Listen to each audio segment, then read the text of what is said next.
I used to have bad habits, and the good habits that I did, I was very, very undisciplined in.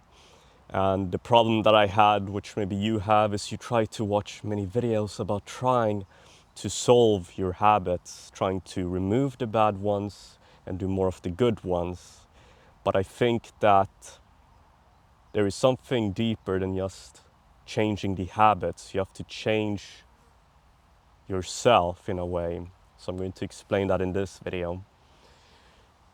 You see, I used to, when I was a kid, I had better habits. I used to train a lot and play a lot of sports, and I would go out and play with friends, just be a kid who would go out and do stuff. However, since I especially got my phone, that was one of the habits that really didn't feel good. I mean, it made me who I am, but at the same time, it dragged me down the habits that were bad.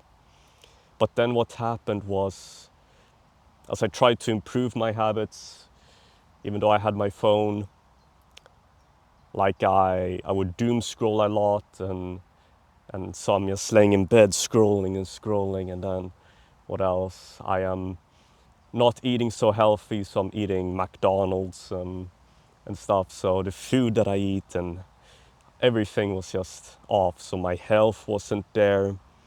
I stopped playing football and exercising, and I would doom scroll a lot. And so all these things just kept on piling up, and I'm just like, why can't I just do things properly? Why is it so hard for me to, even with school, it was impossible for me to sit down and study for more than 10-15 minutes. I just went back to my video games. I would play video games for 12 hours. And so I have so many stories about habits that weren't really that good for me, and the habits that were good for me, I barely did.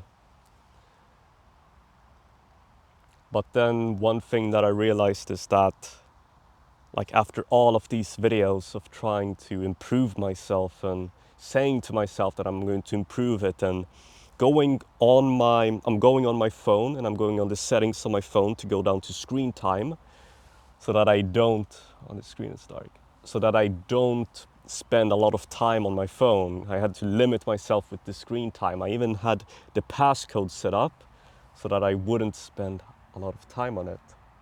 But that just doesn't work. I would just, after a few days, unlock the screen time, unlimit it, and then go back to whatever I was doing. So I was feeling so anxious, and I was down all the time, and I didn't know what to do.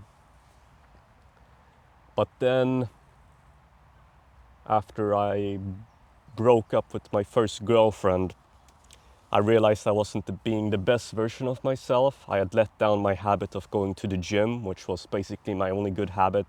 I was playing a lot of piano as a kid. I had let go of that habit as well, even years before my first girlfriend, but I just wasn't myself. Like, my habits weren't me. I was just going to work, maybe in a while going to the gym, and then seeing my girlfriend. And the problem with that is I wasn't growing as a person. And so the realization that I had is that I cannot change my habits. I have to change who I am. So after breaking up with my girlfriend, I'm crying a lot, of course, but then I contemplate to myself, okay, if things are like this now, if I'm the person who I am and I'm just doing the same things over and over, my life will never change. If my habits don't change, I won't change. But how do I change? I first need to change as a person, and then I can change what I do. So that was when I watched a video about becoming the millionaire version of myself. In your case, maybe you want to become the best version of yourself. Maybe you want to be someone who you're not right now. And so as I'm watching this video and I'm thinking to myself, oh my God, I need to go to the gym again. I need to play the piano for an hour a day. I need to read books, which I literally never did. Books weren't even a habit for me. But once I watched this video and I contemplated after a negative experience, where I realized just how not bad, but stuck I was with my habits and who I was, only then could I change. Because I think who we are determines, no, it's, if you want to have something, you need to do the thing, and to be able to do the thing, you first need to be the person. Be, do, have. And one thing that I realized is that I needed to see myself as the best version of myself in order for me to do the things to live up to that expectation of my new self. And so what happened was, once I got back, I was on vacation when this happened. I was in South Africa. And then when I came back home, immediately I went to the library, read books, I played the piano, went to the gym. It was just like an hour of day of gym, an hour of day of piano, and then maybe 30 minutes of reading. But as I'm reading, I'm smiling and I'm learning so much because my identity changed, and then my habits were so easy, it was flowing through, and I stopped doom scrolling, and I stopped eating have not eaten a single piece of junk food since I came back like 4 or 5 months ago, because now I see myself as a person who doesn't do bad habits, and so it's more easy for me to do the disciplined habits. And so once I changed who I am, then my habits changed. Because it first starts with the inner mental before you can do the physical habits, not the other way around. You know, it's really interesting because for years I was stuck, and you cannot watch any videos on it. You cannot learn about it. You can only experience it, and that's how you change. And I think that change only comes through failure or negativity. And so I think the lesson is that no matter what you do in life, what you want to do is you want to live your life and really contemplate it.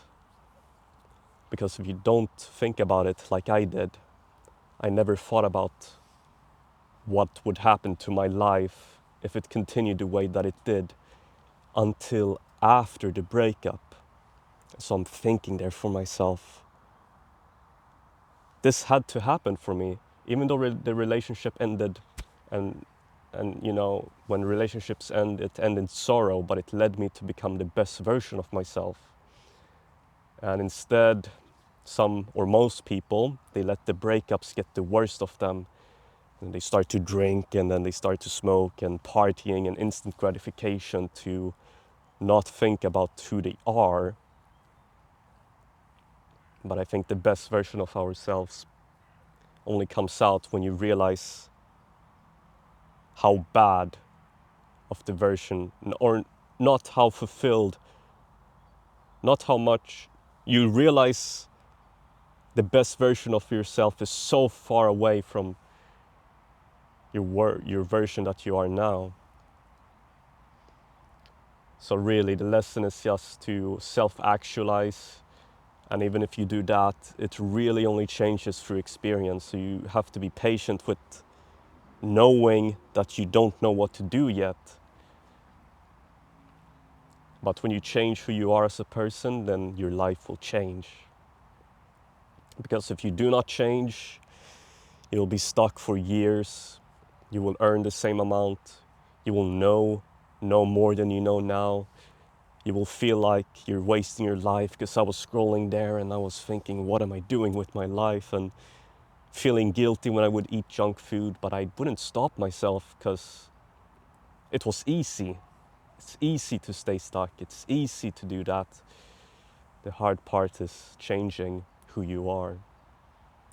And once you do that, your life will change, your life will improve, you will learn so much. Once you change who you are, your income, your health, your relationships, you're happier with people, you're happier with yourself. And that is definitely a life that I want to live. And this could only happen through the lesson that I learned through life and through my breakup. So really, there are extraordinary lessons in the ordinary. Find the extraordinary in the ordinary and keep on learning. But until then, I will see you.